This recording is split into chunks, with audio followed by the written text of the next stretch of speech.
మేషం వారికి గనక చూసుకున్నట్లయితే ఈ పక్షంలో అంటే 16వ తేదీ నుంచి 31వ తేదీ వరకు ఉన్నటువంటి గ్రహస్థితి ఏ విధంగా ఉంది. ప్రత్యేకంగా ఈ పక్షంలో మనకి 4 గ్రహాలు మారుతున్నాయి.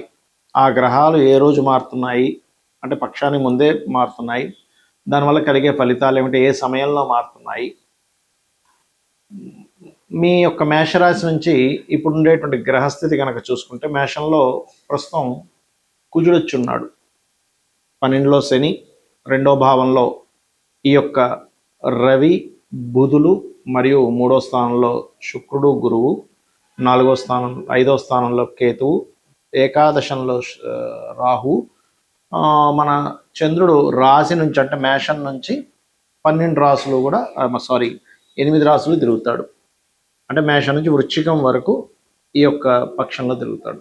మరి దీనివల్ల మీకు కలిగేటువంటి ఫలితాలు ఏమిటి, ఏ ఏ సమయాల్లో ఆ గ్రహాలు మారడం వల్ల మీకు కలిగేటువంటి ఫలితాలు ఏమిటి అనేటువంటి అంశాలు, మరియు ఏ దేవత ఆరాధన చేసుకోవాలనే విషయాలు చెప్తుంది నేనైనప్పటికీ చెప్పిస్తుంది సాక్షాత్ లలిత అమ్మవారిగా భావిస్తూ లలితాంబిక అమ్మవారి యొక్క అనుగ్రహం మీకు పరిపూర్ణంగా కలగాలని కోరుకుంటూ, మేషం వారికి చూసుకున్నట్లయితే ఎప్పుడైతే లగ్నంలో కుజుడు ఉన్నాడో ఏంటంటే కొంచెం పట్టుదలని, ధైర్యాన్ని బాగా చక్కగా పెంచుతాడు, అందులో ఎటువంటి సందేహం లేదు. కానీ వేడి ద్వారా వచ్చే ఇబ్బందులు కొంతమంది చూడండి, రవి కూడా ఉన్నాడు అక్కడ, అయితే రవి మనకి 16వ తేదీ నుంచి మారిపోతాడు అనుకోండి. కాకపోతే ఏంటంటే ఈ కోప స్వభావాన్ని, అగ్రెసివ్ నేచర్ని, కొంచెం వేడి ద్వారా వచ్చే ఇబ్బందుల్ని, మరియు బీపీ ఉన్న వాళ్ళకి కాస్త జాగ్రత్తగా ఉండండి.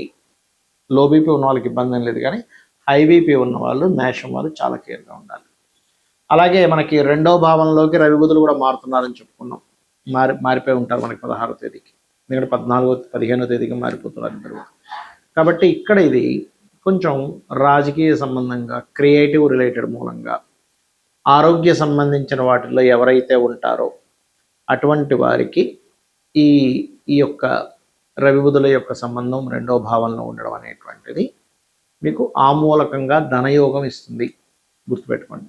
3 లోపల శుక్రుడు మరియు గురువు ఆల్రెడీ ఉంటూ మనకి శుక్రుడు కూడా వచ్చి చేరుతున్నాడు, అంటే ఈ పక్షంలో ఉంటాడు మొత్తం కూడా. వివాహం కోసం చేసే ప్రయత్నం ఖచ్చితంగా ఫలిస్తుంది, అందులో ఎటువంటి సందేహం లేదు, గుర్తుపెట్టుకోండి. అదేవిధంగా ఈ 12వ స్థానంలో శని ఉన్నాడు కాబట్టి మీ మేషం వారికి ఇక్కడ ఈ 12వ భావం అనేటువంటిది ఏలినాడు శని చూపిస్తుంది కాబట్టి లాంగ్ టర్మ్ ఇన్వెస్ట్మెంట్స్ చేయండి, షార్ట్ టర్మ్ ఇన్వెస్ట్మెంట్స్ అసలు చేయకండి. ఆన్లైన్ బిజినెస్లు బాగా కలిసి వస్తాయి. ఉద్యోగ సంబంధించిన విషయాల్లో కూడా ఉన్న ప్రదేశం నుంచి వేరే ప్రదేశానికి వెళ్ళినట్లయితే చక్కగా కలిసి రావడం జరుగుతుంది, అందులో ఎటువంటి సందేహం లేదు. అయితే ఇక్కడ ఈ చంద్రుడి యొక్క సంబంధం కూడా మనం చూసుకోవాలి. చంద్రుడు మీకు రాశిలో సంచరిస్తున్నాడు ఫస్ట్, దాని తర్వాత అమావాస్య యోగంలోకి ఒక 17, 18 ఈ తేదీల్లో అమావాస్య యోగంలో రవికి దగ్గరలోకి వెళ్తున్నాడు. కాబట్టి కొంచెం ఆ సమయాల్లో ఎవరికైనా మీరు గృహ సంబంధించిన, వాహన సంబంధించిన, భూ సంబంధించిన వాటికి ధనం ఇచ్చే విషయంలో జాగ్రత్తగా ఉండండి.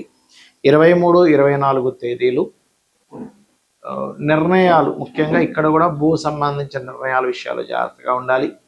ఇక 30, 31 తేదీలు తాతగారి ఆస్తి విషయంలో, ఇన్సూరెన్సెస్ సంబంధించినటువంటి విషయాల్లో ఈ పక్షంలో చాలా చాలా చాలా కేర్గా ఉండండి. ఇక మీరు నిత్యము గణపతి యొక్క ఆరాధన చేయండి, సూర్య నమస్కారాలు ఎక్కువగా చేయండి, అన్ని విధాలా మీకు బాగుంటుంది.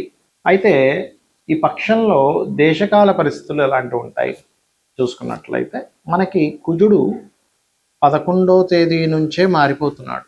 కాబట్టి దానికంటే 1-2 డేస్ ముందు నుంచే ఈ యుద్ధ సంబంధించింది అనుకోండి, తీవ్రమైనటువంటి ఎండ. అసలు ఎప్పుడు కూడా మనం ఏంటి, మే అయిపోతూ ఉంటే స్లోగా తగ్గాలి, కానీ ఈసారి పెరుగుతూ ఉంటుంది. ఎందుకంటే అగ్నితత్వ రాసుల్లోకి అగ్నితత్వ సంబంధించిన గ్రహం వస్తుంది కాబట్టి ఇది ప్రధానంగా గుర్తుపెట్టుకోండి. అలాగే మరొక విషయం ఏంటంటే ఇది జలరాశుల వైపు ప్రయాణిస్తున్నటువంటి గురువు కాబట్టి ఈ పక్షం ఎండింగ్ అవుతూనే స్లోగా జల సంబంధంగా వచ్చేటువంటి ఇబ్బందులు వస్తూ ఉంటాయి. అంటే వాటర్ మూలంగా వచ్చేటువంటి వైరస్లు అనుకోండి, వాటర్ మూలంగా కలిగే ఇబ్బందులు అనుకోండి. అందుకని కాస్త కాచి చల్లార్చిన నీళ్ళు వాడండి.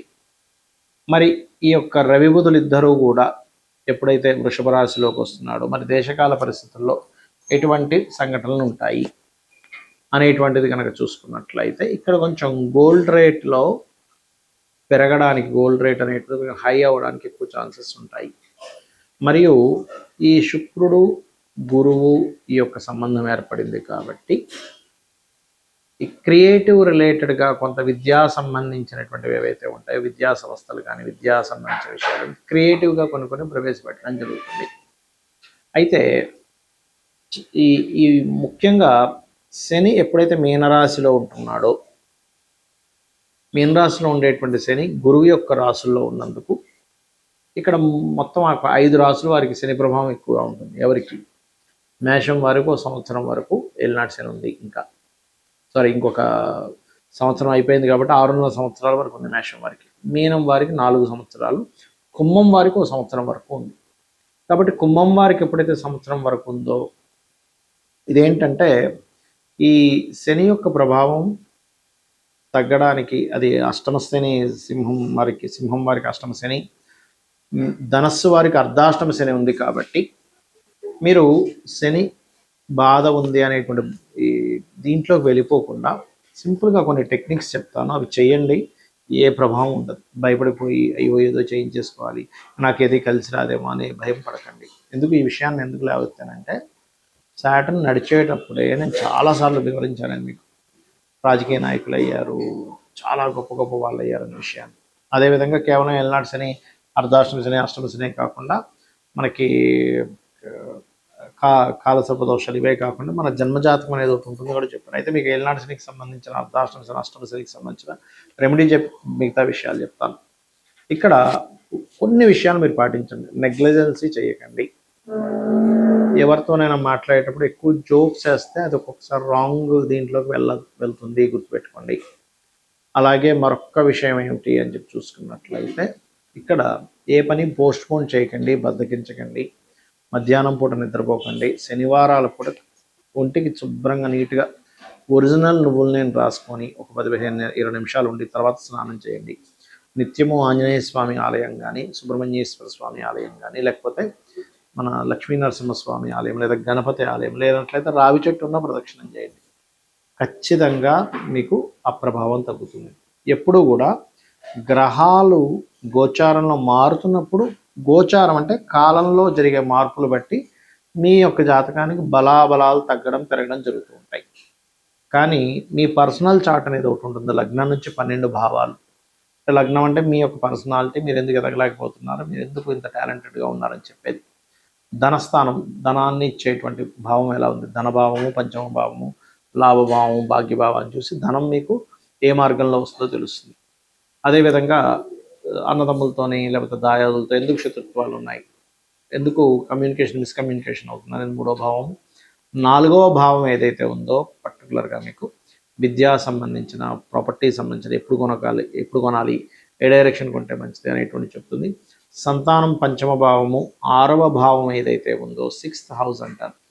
ఆ 6th హౌస్ ఏదైతే ఉందో మీకు పర్టికులర్గా ఇచ్చేటువంటి రిజల్ట్ ఇది రోగస్థానంగా చెప్తూ ఉంటారు, పూర్వజన్మ కర్మస్థానంగా చెప్తూ ఉంటారు. కాబట్టి 6వ భావంలో ఏవైతే గ్రహాలు ఉంటాయో ఆ గ్రహాలకు సంబంధించిన దానం ఎక్కువగా చేస్తూ ఉండండి మీరు.